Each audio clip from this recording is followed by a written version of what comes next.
इसे कहा जाता है अपने भोजपुरी से प्यार। सच में अक्षरा सिंह, पवन सिंह, ज्योति सिंह, जितने भी लोग हैं जो सोशल मीडिया पे एक्टिव रहते हैं, वो दिखा देते हैं कि उन्हें अपने भोजपुरी से कितना प्यार है।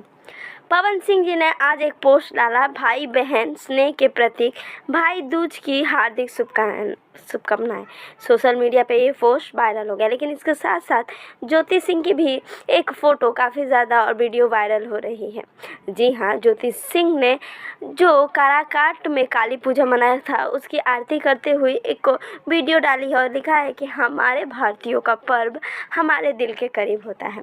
ज्योति सिंह की बहनों ने बहुत सारी तस्वीरें शेयर की है, जिसमें उन्होंने भाई दूज का त्यौहार मनाया। आप देख सकते हैं ज्योति सिंह ने कैसे विष्णु भगवान की पूजा भी की।